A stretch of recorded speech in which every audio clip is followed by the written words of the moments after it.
Hi, guys, and welcome to another episode of Didi's Daily Dose. Today, we have a treat for you guys, and we're going to get into a very serious topic. But first, I would like to introduce my guest. You guys, this is my cousin, this is my girl, this is one of my best friends. Ladies and gentlemen, Koko. Hey y'all. So, Koko, tell us a little bit about yourself, where you from, what you like to do for fun, and what brings you to the podcast today.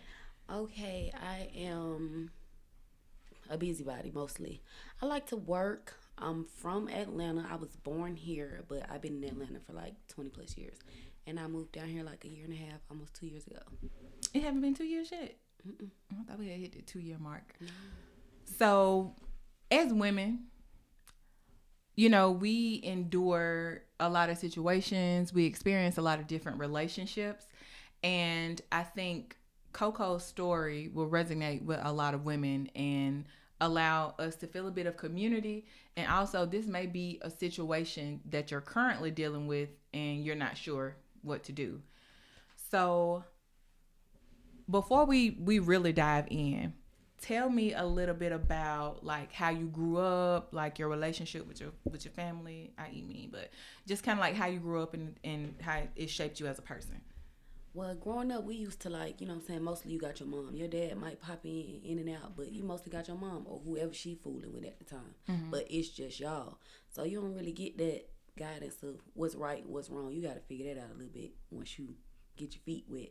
But growing up, it was tough. But it taught me how to be a little stronger. We was kind of, when we moved to Atlanta, we was homeless. Mm-hmm. We had to stay at the church for a little bit. Then my mama sent us back so she could get her stuff together. Then after she got stuff together, it started being a little better. But we still stayed in the hood for a little minute. How old were you when y'all moved to Atlanta and started experiencing those issues? I think I was like 2 or 3. Mm-hmm. Because I went to kindergarten and everything up there. I went to pre-K down here, but that don't count. But I went to kindergarten and everything up there, and we was homeless for like that first little part. How old were you when y'all were homeless? Like 2 or 3? I think I was like 4 or 5, something like that. I had to ask my mama, but we was real young. But so the church had like a little playground, little kids and stuff. You know what I'm saying? It was just like, this ain't normal, but shit, I'm with my mama, so this what we going through. So as a child, you were able to identify like, it's not normal, but I'm good because I'm with my mama. Yeah, because, it's at a shelter. It's a lot of different people, and I don't know these people. So it's just like, you kind of like, I don't want to go nowhere too far because I don't know these people. What we doing here? So it was kind of like, this what we doing? This what we doing? Shit, I ain't got no say-so anyway. So what was the transition from like homelessness to stability? How long did it take for that to happen? She sent me back here to stay with Granny, and then she sent Maya to North Carolina. We in Birmingham. When she say here, she mean Birmingham. Oh, yeah. And when she say Granny, she's talking about Granny. Keep going. So she sent Maya to North Carolina to stay with Uncle Moochie. So we was separated for like, me and Maya was separated for like a couple months or a year or so or 2 years. Mm-hmm. And then she was in Atlanta getting her stuff together the whole time. When we came back, I think she had an apartment. You know what I'm saying? We had somewhere to stay at that moment. Y'all heard that apartment. She from Birmingham, but she's so Atlanta. Oh my God. She had everything together by the time we came back. It was not perfect, but it was still like, okay, we got a room, we got beds, we straight. She got somewhere to work. Mm-hmm. We ain't got no car, but she making it happen. Mm-hmm. So it was kind of like, okay, this cool. Like, okay. So like seeing your mom play both roles, like mom and dad, and really working to make it happen, like, did that inspire you, or is that what you get your hustle from? Because she has a lot. Yeah, because back then it was just like, this lady don't never got time to do nothing. Like, we learned how to ride the MARTA bus going to kindergarten. Like, she'll put us on the bus and tell us, once you get to the bottom of that hill, pull the thing, it's going to ding. The bus going to stop, get off, he going to let you cross. Maya, hold the door for her, y'all going to school. How old were y'all? It was like, I was in kindergarten, first grade. Maya was in like 2nd or 3rd grade. Damn. And it was like she couldn't come with us because she wasn't going that way. She had to go to work. So I got to tell y'all how to do this because I got to go somewhere. Y'all got to go somewhere. So you might not want to, but you got to stand up right now. So it caused y'all to be independent very fast. Yeah. Now, What is like your relationship like with your father? I don't talk to him. I used to, but I don't talk to him because I just feel like you wasn't there and you tried to be there and you still doing the same things you was doing back then. I'm old enough to know better. I don't have to deal with it. Mm-hmm. And then you wasn't here for a long time. I'm not missing out on nothing. Everything I wanted, she, you know what I'm saying? Anything I needed and wanted, she got for me. Mm-hmm. So it wasn't like you was needed. So it's kind of like I'm not missing out on nothing because you already wasn't there. So it's not hard for me to just be like, all right, I don't want to deal with this. Has he ever tried to pursue a relationship? Yeah. He be saying like, oh, I love you and I try to make this better. But you say something else, but it's giving something else. Like, it's giving. I'm just telling you this like I used to. I'm not really going to change that. Like, I feel like I gotta say it because I'm your daddy. Yeah, but and I know you around. So I'm saying this to make you feel some type of way, but I'm not actually going to do this. So it's just like, I'm going to go with the I'm not actually going to do it and leave you right there. Have y'all ever got into it? Yeah, all the time. You got to tell me like the best, not the best time though. I like miss. You got to tell me about the most confrontational time and what was it about? Let me see. Okay. When was this? When I moved to my new apartment, he was supposed to help me. And so I'm like, you told me you was going to help me. I'm not finna kiss your ass about you telling me you're going to help me. I didn't ask for the help. So he never reached out, never said nothing. You know, I moved most of that stuff by myself. So hold on, you not talking about when I first moved? You came to help me move that stuff after I hadn't put all the stuff on the truck. You came to help me take the stuff out the truck. Time out. I got to tell the story. What? Y'all, we was correctly. Anybody know? Like, if you need me, you can call me. Cause like my family called me Captain Saberho. Cause I really do. Like, I will come through for you. I'm a very reliable person. She called me and was like, hey, I knew she was in the process of moving, but I didn't know when she was going to start and, like, what she needed help with. So she was like, hey, can you come help me take some of this stuff in the house? And I was like, yeah. I'm at the gym. I'm working out. And I'm like, okay, well, it don't make no sense to go shower and go help her because I'm finna be, like, taking stuff upstairs. But I'm thinking we're going to be taking, like, boxes of clothes or dishes. What was in the back of the U-Haul, Koko? We had a lot of little stuff. It was it was a mattress. Y'all hear me? King size bed. It was a king size mattress.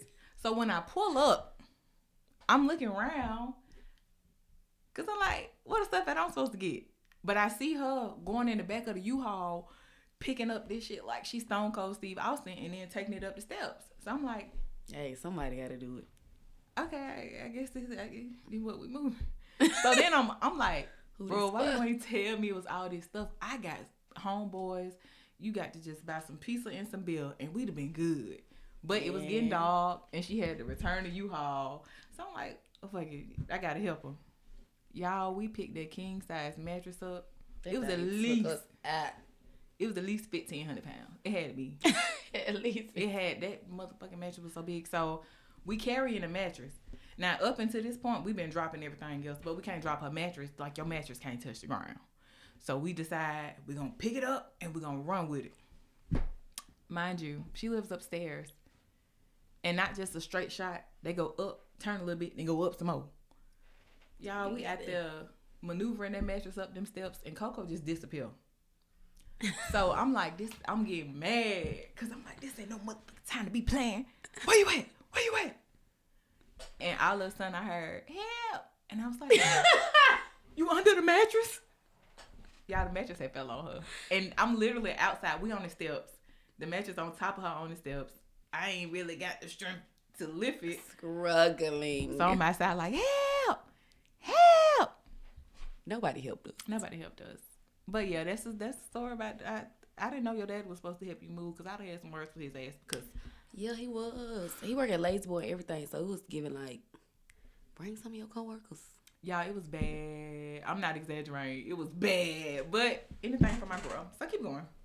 But yeah, he's just unreliable, and I can't make you be reliable. So it's just like, yeah, I'm cool on it. Like he asked my sister to this day, I'm not reaching out to you. You only got so many times to disappoint me. If I gotta hold somebody, you know what I'm saying, dating or whatever to a certain standard, I gotta hold you to that standard too because you supposed to hold more weight than them. Exactly. To me, the idea of parents being like, well, I ain't gonna call her, she got to call me.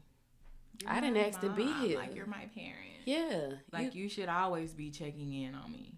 But, you know, different strokes for different folks. But that's how I feel. I feel like you should never have to chase behind a parent, especially one that was absent for a significant amount of time. You're supposed to be doing everything possible to make it straight, not still lying and still empty promises. No, you try to make up for the lost time. Yeah. If nothing else.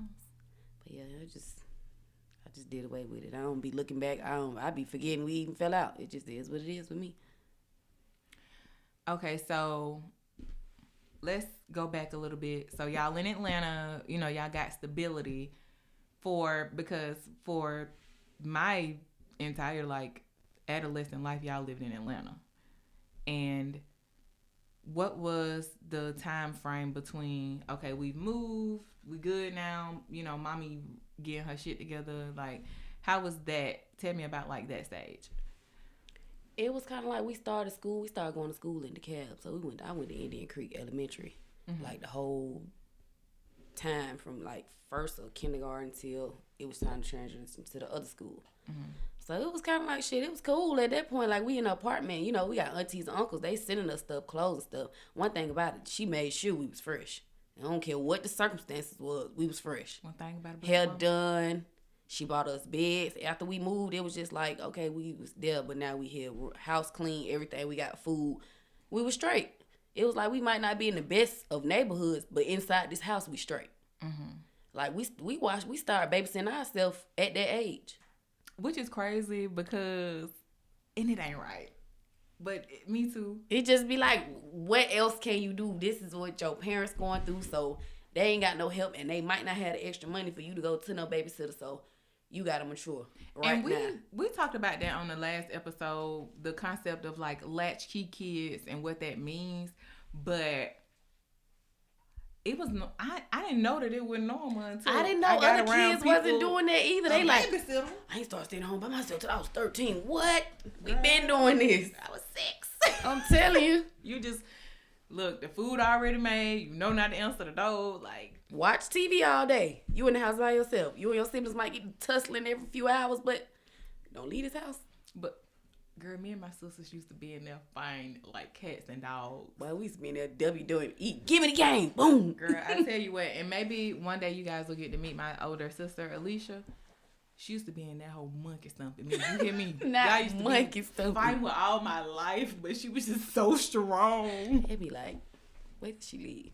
Your ass is grass. But now, try it now, Fat. Try it. I can wait till her ass get wrong now, cause good.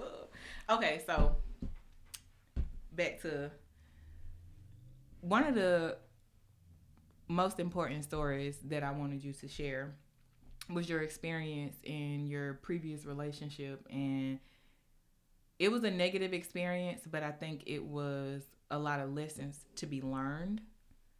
And so I do want to, let's start off, and we don't have to use his name. We don't get a nigga no clout. Period.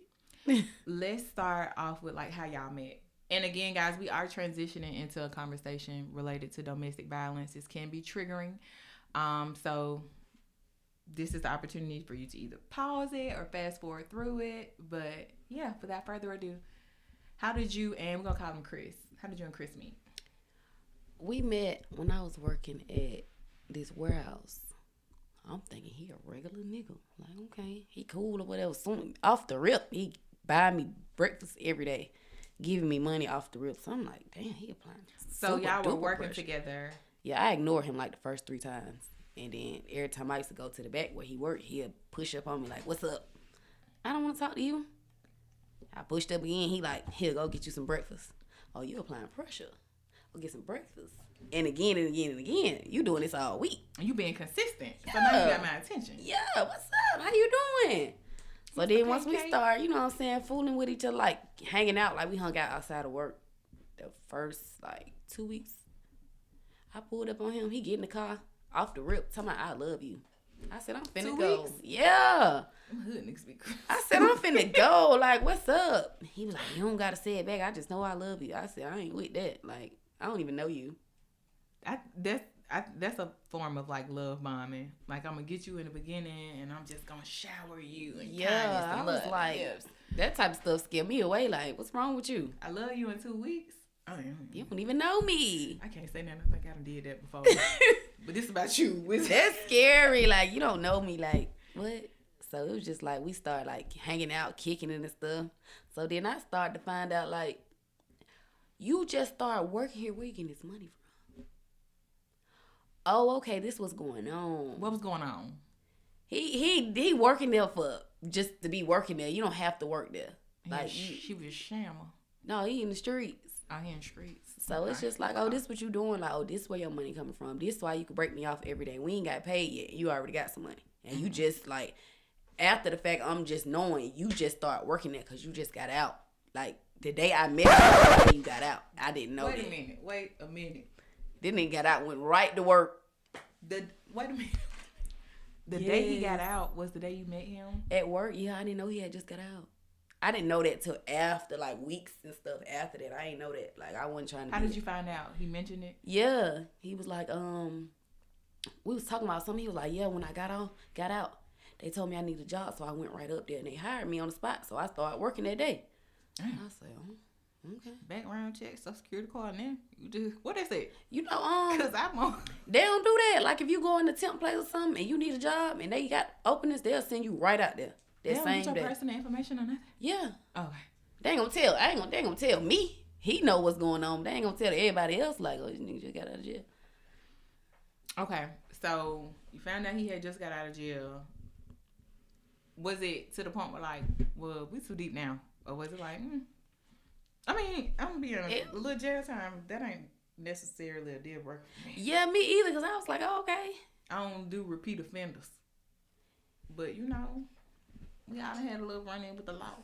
I was just like, oh, okay, this the first. Like, I ain't never even asked him what you was in there for or nothing. I'm the type of person, I'm going to mind my business until it come time where I need to mind your business. I'm going to Google you. I'm in it. I ain't minding your business. I'm going to Google you. So we just like chilling and stuff. So then it came to the point we become closer and closer. So it's like, I got a car. Yeah. Y'all start doing it.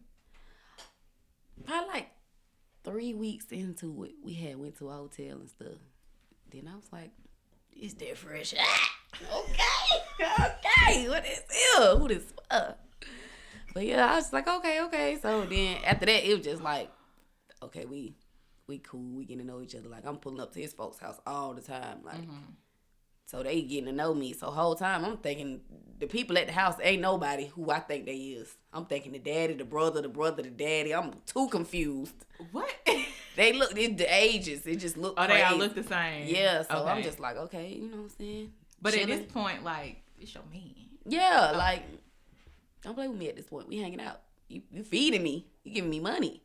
So I started letting, you know what I'm saying? I'm at work. I'm on break. I'm letting him drive my car to go to the store, you know what I'm saying? Bring my car back, though. So the whole time, don't let that nigga get your car. Don't let no man drive your car. I don't let nobody drive my car. I could be drunk, leave it. They get too comfortable. Too comfortable. This is not your car. This is my shit. I'm letting you borrow it. Relax. But even like, and don't get me wrong, you know, people be down and they look and don't be having cars and stuff, but get yourself together and then come try to talk to somebody. Anyway, go ahead. But he like, borrowing my car. Like, he going to the store and stuff. But he going to the store, but he coming back with stuff. Like, I'm noticing, what is that? What you mean he coming back with stuff? He got more money and, you know what a bomb is? A bomb? Yeah. Like a loser? No, a bomb. Like a bomb. Like, you get a bomb. Like, we finna blow get some money. Up? Get your money up. Like, you might go get a bomb from somebody. You got, like, weed pills, stuff like that. Hold on, wait a minute, because I think you're teaching me something. So a bomb is when somebody fronts you. No, you might go buy it, or you might get a small little something to get yourself up. Like, you might get a bomb. For example, you might get a bomb like 25 perks, and you bought them for 15. You gonna sell them for $20, so you making about $5 each perk. So you flipping it, and you're gonna take that same money, go back and get more. Yeah. So you started with a little bomb. Now you trying to. So it's called a bomb because it's supposed to explode, supposed to get bigger. Boom. I guess that's why they call it that. That's what I'm start using it. But yeah, so he just doing that. So I'm like, dang, you this old, you doing this with the folks at work. You saw you getting their money. When they get paid, they come to you giving you their money. So we having a whole system going. I'm like, oh, he bringing in money. That's cool. You need the car again. I'm getting something out of this. Not you need the car again. So at this point, he like Mr. Right. He doing everything right. Yeah, he ain't doing no extra. Like, I love rice. When I say whenever he take my car, go do whatever he do, he'll come back, he got some rice. You mean like white rice? Like Chinese rice. Okay, little fried rice. So I'm like, dang, I love rice. He'll get me something to eat, whatever the case may be. So I'm like, okay, it's little stuff. You know, I'm the type of person, you can do little stuff. I ain't no materialistic type of person. Mm-hmm. So he just doing the right stuff at the time. So I'm like, okay, cool. So how long were y'all together before things started to take a turn? Oh, we was together probably like a year or two. I'd say about a year or two. Yeah. Y'all were together for 2 years before like he had like I started noticing stuff like after like I think it's like a year and a half. I ain't gonna say 2 years. I say like a year and a half. I started noticing stuff. He had like somebody he got a kid. So we just got together. I don't know what your baby mama looked like. I don't know none of this. So you could tell me anything. Mm-hmm. So you telling me it's a girl. I pull up to your folks' house. It's a girl pull up in a Charger behind me. That's my baby mama. Okay. You ain't lied to me yet. Okay, that's your baby mama. I'm finna go though. I got stuff to do. Like, all right, I'm backing out. So I'm seeing them. I'm still looking. I'm seeing them arguing. I start hitting the brakes a little bit just to try to, what's going on? Yeah. So then I just let it go. But you know how you get a little feeling like, nah, something ain't right. Something ain't right. They still not something ain't right. Yeah, so I just kept on. Something ain't right. Something ain't right. I'm noticing this car. Man, how long? Like, I say a couple weeks later. Find out this is not his baby mama. This somebody he used to fool with, was in a relationship with, and saying that this his baby mama. And she pulled up at his house while you were still there? Yeah. Okay. So I don't even know what he told her, who he told her I was. You was his baby mama. Probably. You was his other baby mama. So I'm just like, what's going on? So he just started unfolding after that. Because once I see something ain't right, I might not unfold it. It's going to unfold for itself. Take me to the first time it got physical. What happened? What started it and what happened? All this stuff happened because he was doing a whole bunch of... After I found out about the baby mama stuff, that was his baby mama, all this stuff, he just doing a whole bunch of sneaky ass shit. Like, were y'all fighting about it? Or we was like into it about it. Like, yeah. You texting this person, I'm letting you see my car, you doing all this stuff. So it's just like, what's up? You playing with me. So then I went over there one day. He just talking shit like I can, you know what I'm saying, I can go fuck with these bitches, da-da-da-da. Okay, do that. I hopped in the Uber. I'm out of here. You ain't got to keep telling me what you finna go do. I'm finna go make my little exit. You hopped in the Uber, you left your car? No, I ain't had my car at the moment. Oh, okay. My car was probably, some problems wrong with it. He messed it up? It was probably both of us. I ain't gonna lie. But yeah, I had hopped in the Uber and went home and stuff or whatever. So then I started like, I got the password. Like, you know, once you been around somebody so long, you figure them out like, this your password. I figured out the password. So I'm on Facebook scrolling through the messages like, oh, what? You taking my car to pull up on these bitches? Wait a minute, because that's some real CI stuff. You know, so you just, what was the password? Like his birthday or his favorite? Probably his nickname and the birthday month or some slow ass shit. Okay. Some simple shit. So you got the information because you was on your private investigator shit. Period. Logged into his Facebook and seeing that he was taking your car to go see women. Yeah. What the message say? I don't got them no more. You remember? Give me a little idea. It was like 5-6 different females. Like the girl, the baby mama. Mm-hmm. I figured out they wasn't baby mama because they going back and forth. I'm like, okay. Oh, they was into it. Yeah, they going back and forth. Okay. So then it's another girl trying to get him to pull up. He like, I'm finna come in a minute. Then it's another girl. I pulled up over there before. I know exactly who this is. I'm like, wait a second. You taking people to run errands in my shit? Oh, no, you lost your goddamn mind. Not errands. Bitches talking about, can you take me to the store? How y'all got to the store? How y'all got to the store? Just going to just get no cat. You are like letting the women get in my car. Get in my shit. Going to another. The shit gets worse. So I'm just like, oh, okay. So then after that, I was just like, this nigga think it's a game. Mm-hmm. Oh, you think I'm somebody to play with? Mm-hmm. I was like, okay. So after that, I was just like, fuck it. I met a whole nother nigga. I started working somewhere else. Met a whole nother nigga. Started fucking with the nigga. Because I'm like, this nigga don't take shit serious. Mm-hmm. So at that point, I'm fucking with this nigga for a few weeks or whatever. Fuck it. We hanging out heavy. I blocked the nigga, ignored the nigga. You know if a bitch block, you know what that mean if you block. We not together. Okay. All right, so this is a roller coaster, and he just acting a fool. A fool. So take me to the very first time he was physical with you.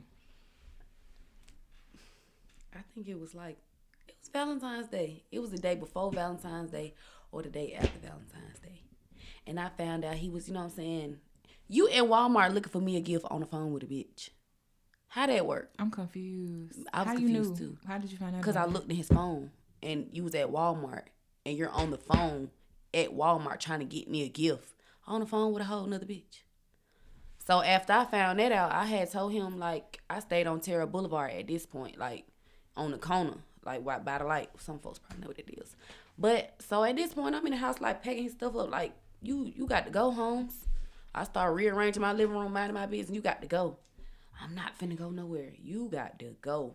So he got these little bins with his clothes, and I'm just stacking them up. Motherfuckers by the door. You got to go. So next thing you know, I'm over there wiping the counter off. He push you? No, that nigga threw one of them bins at me. I'm sorry. I'm sorry. I said, did you just throw that shit at me? I picked that hoe up and chunked that hoe back. What the fuck you think this is? The bin with clothes in it, or was an empty bin? It was like halfway full with clothes. Oh, okay. So it just gave me a little. So I threw that hoe back and hit that nigga with that shit. So then after that, I turned around. After I threw it back, I turned back around and started minding my business. I turned back around. Boom. The nigga had hit me in the face. With closed fists? Oh, man. I think his fist was closed. But it didn't leave no mark. Like, it was just like a... I said, nigga, I know you ain't just hit me. But that was my first domestic violence experience. So it was just like, what the fuck I'm finna do to this nigga? Like, it just... I was paused for a minute. Like... Was it anything like... Was it kind of like, oh, my God, I can't believe this happening to me? Or like, I'm finna kill this nigga? Or like, what was... It was like a mix of both. Like, so it was just like... I done seen some shit the nigga did, so I'm like, I know what you capable of, and it's just me and you in here at the moment, and I went on this type time at this moment, so I ain't fighting back at that moment.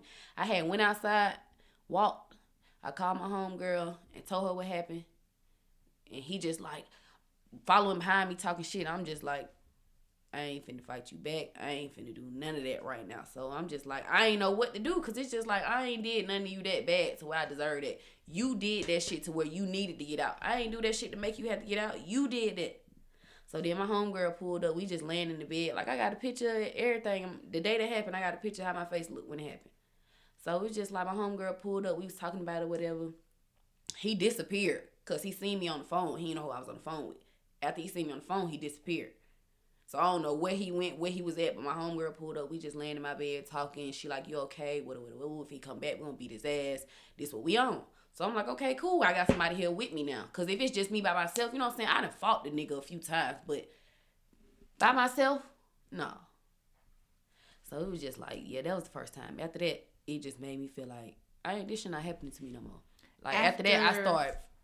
But after that particular time, and I'm sorry, but that was hard to hear. Like, I don't know, I've been in some crazy situations, but just hearing you talk about it, like, you know, him just punch you in the face like you a dude because you was by yourself and isolated and whatever. But how did y'all make up after that first scenario? I ain't talked for a few days after that. It was just like... But at this point, y'all lived together? Yeah. Okay. So I wouldn't let him in my house or nothing. He bust my front window with a suitcase, still got the picture of that, everything. Like, it was just like, I'm not letting you in here because I don't trust you. And I feel like if I let you in here, I didn't process all this. So if I do let you in here, I'm going to do something to you. So I'm just like, I'm going to give it a few days or whatever. He just kept coming back begging and all this shit. I ain't meaning da-da-da. He made me feel for the stupid shit. So after that, he came. That shit was never the same. First of all, you're not the first person to ever forgive somebody for domestic violence, cheating, or nothing else. So, you know, I fell for it. We came back, but it was different after that. It was after that I became the aggressor.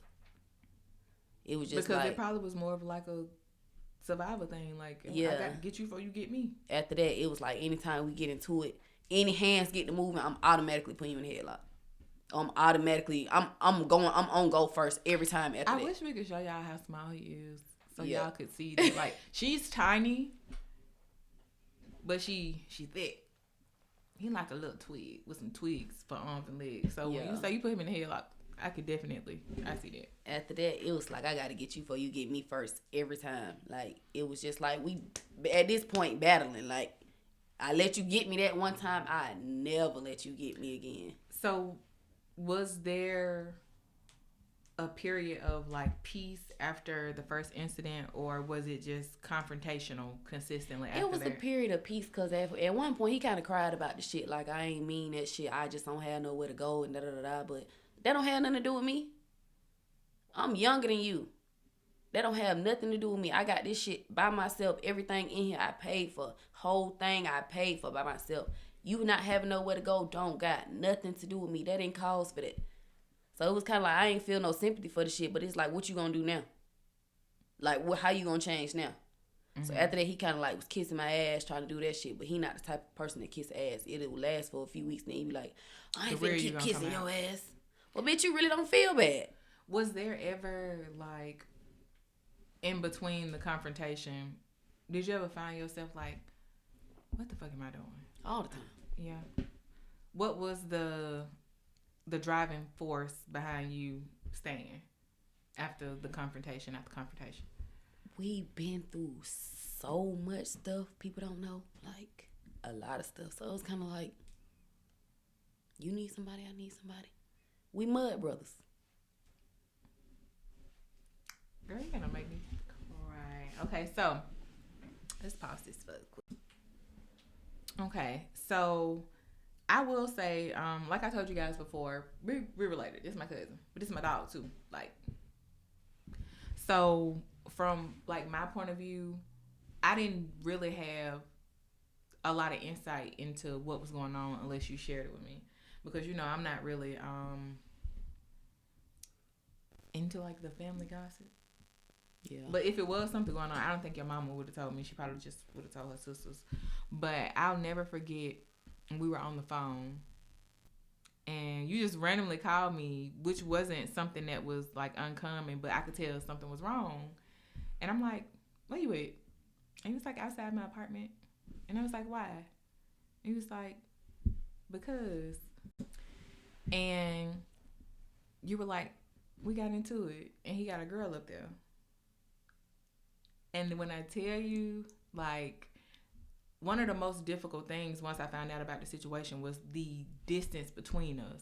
Because even if something happened, it still was going to take me 2.5 hours to get there. And so I'm on the phone and I'm like, tell her to leave. And if she don't, wear her ass out. And I'm putting my shoes on. I'm finna get on the road. But I'm like, bro, that shit gonna be over and done by the time I get there. So I'm like, stay on the phone. And you go in, and I hear you tell the girl, like, hey, I don't know, you know what I'm saying, what he told you we got going on, but we together. And the couch you sitting on, I paid for that hoe. So I'm gonna need you to leave. And then, I forgot what the girl was saying, but I heard him saying, she ain't gotta go nowhere. And then I heard a confrontation. You could tell, like, it was going down. And the phone hung up, and you was not answering the phone. And I was like, I don't want to put her mama in her business. But I was like, fuck it, because they could be over there jumping her. So, your mama being the G that she is, she laced up her shoes and put her hoodie on. And I was on the phone with her. Yeah, that was crazy. And at the time, they was staying in, like, the same area. So, it didn't take her mama long to get there at all. Yeah, she stayed, like, across the mailbox. But I do want to say, like, as somebody on the outside looking in, it was hard because I felt helpless, and I felt like even though, like, I'm coming, it's gonna be 3 hours before I get there. You know what I'm saying? Too late, yeah. So, what was the situation that made you say, I can't do this anymore? Because I know over the course of years, when you dealing with a man who don't have a work ethic, don't have nothing for himself, don't have anything to lose, you got everything to lose, and he gonna show you why. Because tell me some of the stuff that you lost through the course of y'all relationship? I done went through cars, apartments, money, bands, hella shit. I lost a lot of shit. Relationships with people, a lot. He done got her evicted from multiple apartments. Yeah. He done totaled some of her cars. My first apartment, I willingly left because I didn't want to live with him no more. He wasn't going to leave on his own, so I left. And you were the only one on the lease? Mm-hmm. So tell me when you decided, like, I got to go. Like, I can't do this anymore. I was at home in the bed. I stayed on Rex Road. Before I moved down here, I stayed on Rex Road. Mm-hmm. So I'm at home in the bed. I just get up and was like, you keep doing it. You don't care. It was just like, you tried to put me out. I got us this apartment. It's in your name, but I paid for everything. The bed we sleep on, I paid for that. Like, everything, it just ain't no appreciation. So I just was like, I ain't doing this no more. So I had went and got a U-Haul. And I was like, I'm leaving. He was laying down. I said, you don't got to get up. I'm leaving. He's like, what you mean? The nigga hanging off the side of the U-Haul, like, please talk to me. I was just like, I can't do this. Like, it's only so much a person can take, and you not appreciative. Like, before I left, the day I left him, before I left, I had bought the nigga hella clothes. Both of us hella clothes. I still let the nigga keep the clothes, and I put mine in the car, and I was like, you can keep that, but I'm not coming back here. It was just like, I done been through hell and back with nothing to show. All I'm leaving with is some clothes. So it was just like, yeah, you got it. Then it was like, this ain't love. Ain't no way. I done went through all this stuff. You done went to jail 50,000 times. I done bust my ass to get you bond money for you to get out and still be on the same shit. You got bitches you fucking with going to get me something to eat. Whole time I'm not knowing you fucking with these hoes. You got these hoes in the apartment, everything. It was just foul. Yeah, like, you don't care. You, like, it just was too much. And I was still, like, trying to be a good person. I'm cooking. I'm going to work. It just, the straw broke the camel back when I get up at 5 o'clock in the morning, 4 o'clock to go to work. I get on the bus. I remember. I have to walk from the end of Rex Road to the Chevron at the top by the light. You ain't going nowhere during the day. You don't even got enough nuts to get up and walk me to the bus stop. But you'll get up and text a bitch and ask them what they doing. But I'm out here in the dark by myself with a flashlight walking to the bus. Then I got to take this 2-hour bus ride back and forth. Hell no.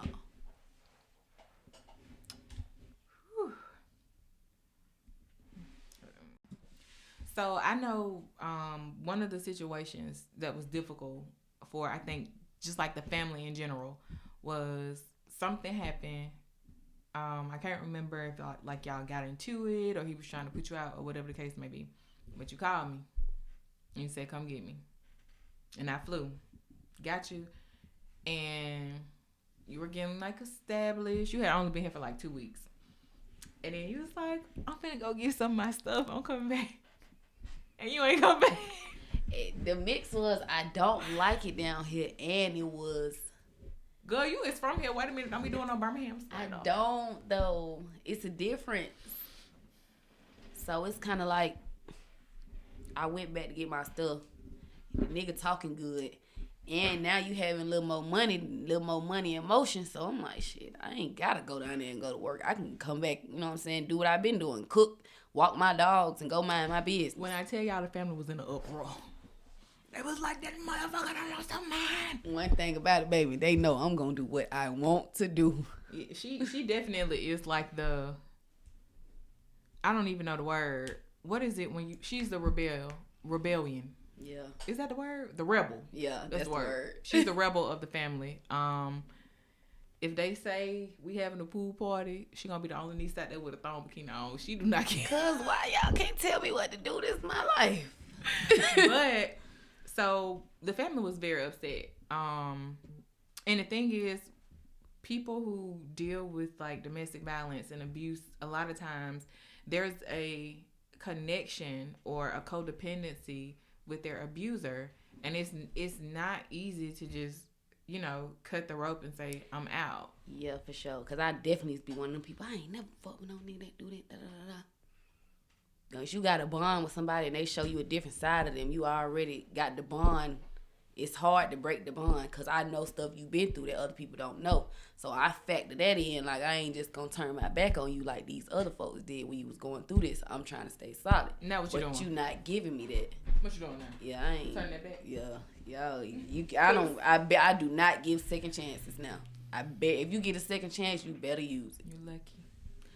So, when you left, and I think you were gone for maybe like 2 weeks, and you called me, and you was like, come get me. And one of the things that I had already communicated to like the family members that were dissatisfied with her decision, I'm going to get her every time she called me. I'm going. Because you never know what time might be the time the nigga snap.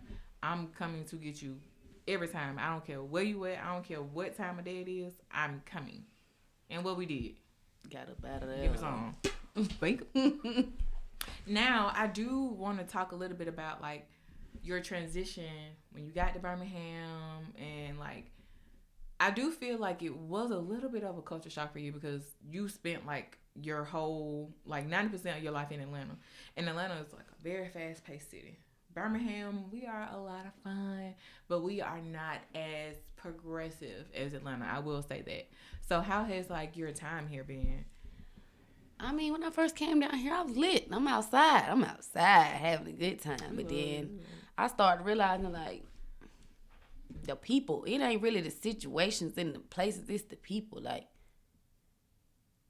I ain't never been around no, like niggas like the pillow talk, the niggas want to be the females. That ain't just saying that's just here, but it's a lot of that going on here. Like, niggas want a lot of attention and... Wait a minute, the guys in Atlanta different. Yeah, they not really like... City. No. My partners ain't talking about no females, and they ain't pillow talking about what they got going on. They might be like, I fuck with her, but as far as details, we not getting into that. As far as what she did, and we not getting into that. Niggas down here, they getting into that. Oh, we did this. Why do that matter? Mm-hmm. Who want to hear that? Like, a nigga talk to a... It's so weird, like... A nigga I'm fucking with in Atlanta would never go talk to a nigga I used to fuck with. That's just not gonna happen ever. That's weird. A nigga down here will go talk to a nigga and try to be cool with a nigga you used to fuck with. That's weird. I ain't never dealt with no shit like that. I know. It's the area you in. Because I know what you're talking about.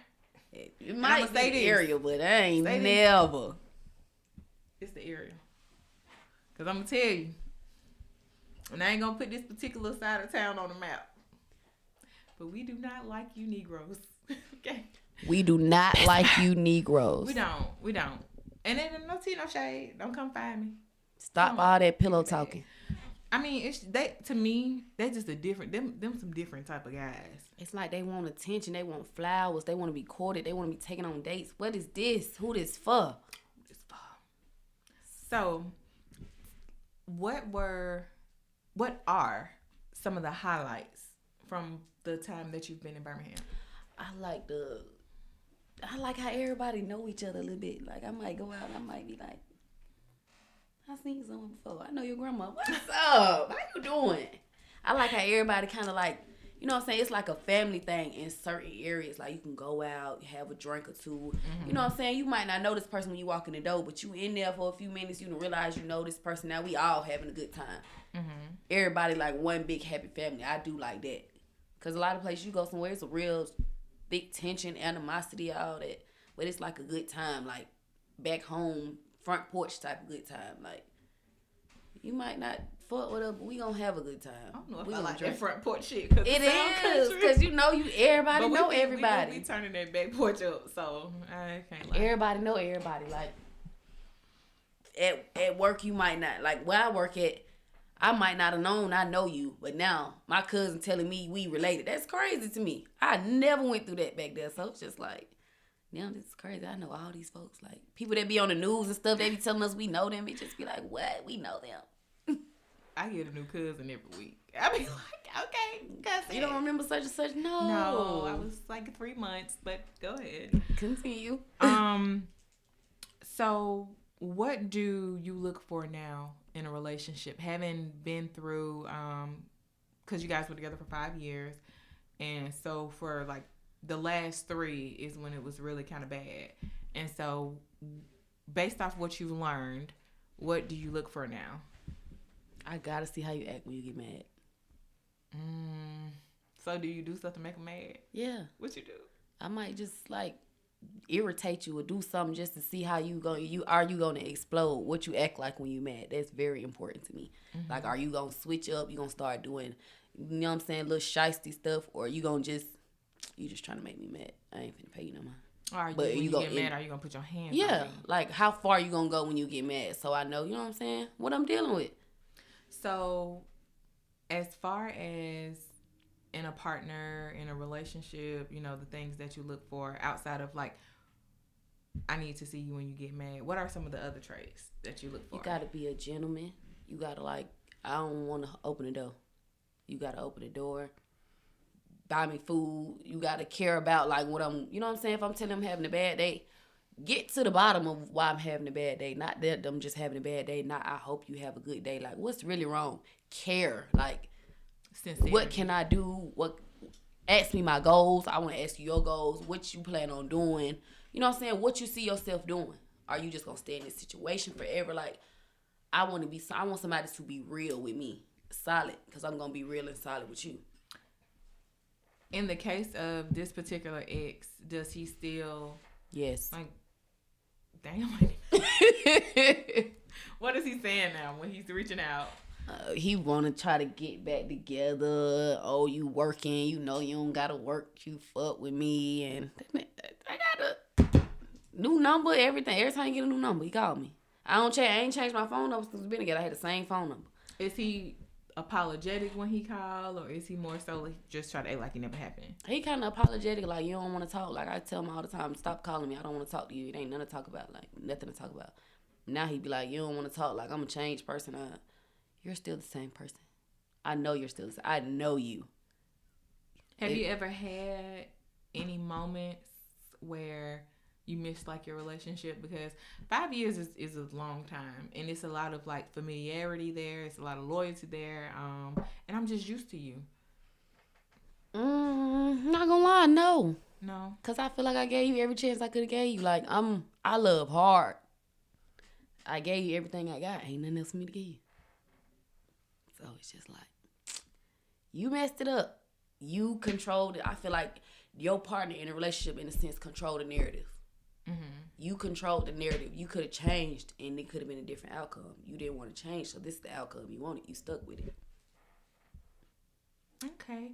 Well, even though this was a very heavy topic, but I'm very close to it.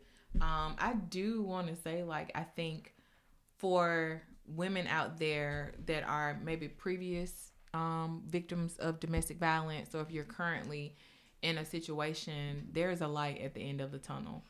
And for individuals, if you're close to someone, or if you know someone that's experiencing domestic violence, it's important not to push them away, because like, you're tired of their situation. They definitely need you. People feel like in domestic violence situations, people get tired of hearing it. Them folks need you. Like, it's lonely. You want a hug? Give me a hug.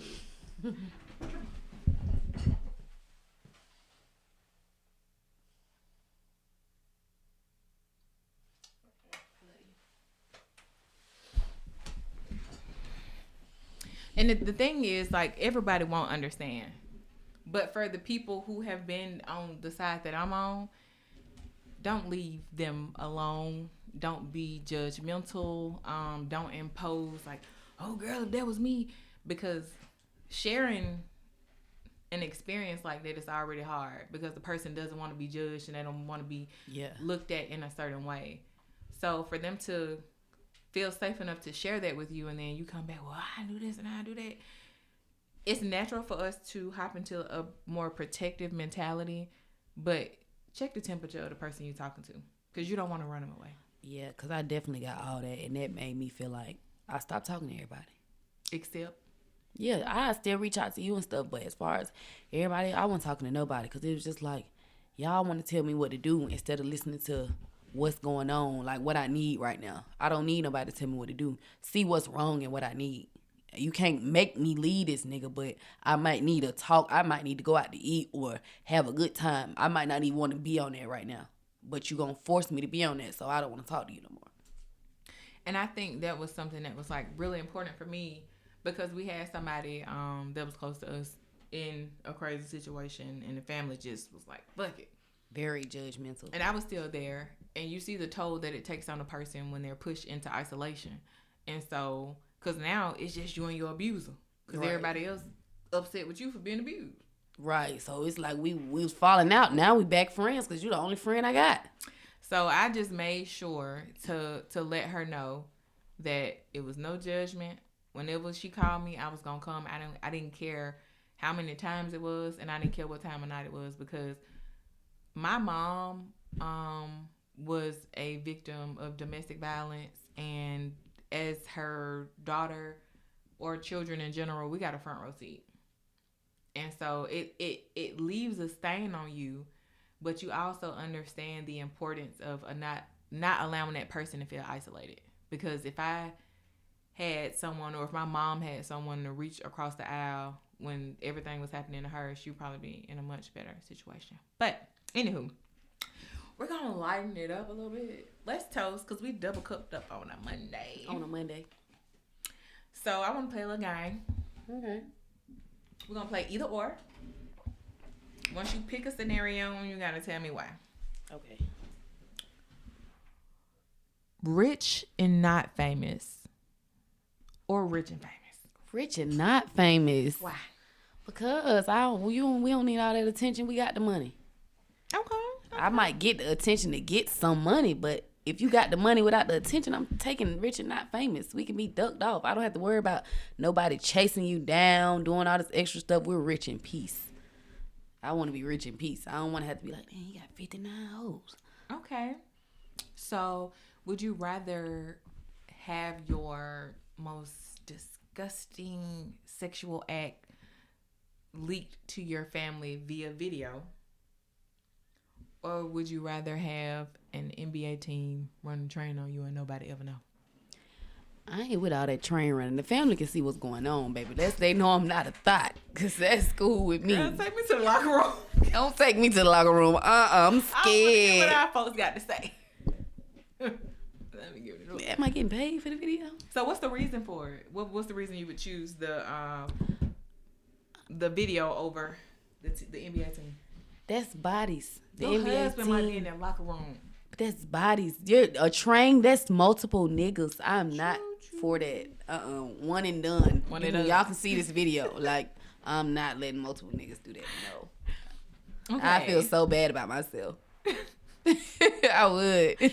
If you check back to some of the older episodes of DD's Daily Dose, we actually did have an individual that struggled with being promiscuous, aka very sexually free. And she talked about, her experience with like having a train run on her, and she said it was like really empowering. For real? She said because she was able to take two at once. It was giving like President Obama. She on her Trina shit, but not me. Yeah. Okay. If you had to be stranded on a desert island for a year, you can only take 3 things with you. What would they be? They gonna give me food? You can live off the land.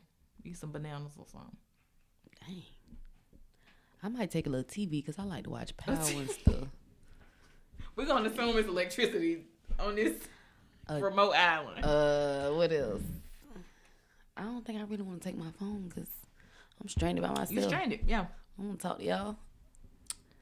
What else I take? I got to have me a wig because I might run into a mermaid man or something. So, and I won't want me a durable tent because I don't want to build no hut. I want a durable tent to put my TV in. You don't weather prepared tent. Like, yeah. So you don't want a fire starter. You don't want a machete or anything. You Dang. don't want a pot to boil water. That ain't coming with it. No, it's an island. Oh, I want a You machete. want a tent, a TV, and what else? I ain't say number 3. I want the machete now. Koko, please. I can start a fire. I know how to start a fire with some sticks. Anyway, I done watch Survival. You know how to for real? Yeah. We finna go try it. Shit. So I do. You funny as hell, bro. You like got my eyes watering. I do want to ask you if there's like a message that you want to give or send to other women or young girls that may be experiencing what you went through. I feel like at the moment you have that thought, because we all have it, you don't got to say it out loud. Once that thought cross your mind, this not going to work. It's not going to work. Don't matter what you do. As soon as that thought cross your mind, it's not going to work. You can stick it out as long as you want to, but as soon as you stick it out, you're going to flash back to that. It's not going to work. It's not working. And don't be scared to leave. You can leave. You could get a plan together to leave. You don't got to just up and leave with nothing, but you can get a plan together to leave. But you're not stuck there, and it does get better. Well, there you have it, folks. Ladies and gentlemen, let's clap it up for Koko. And thank you for watching another episode of DD Sailor Dose. Come get y'all dose. See you next time.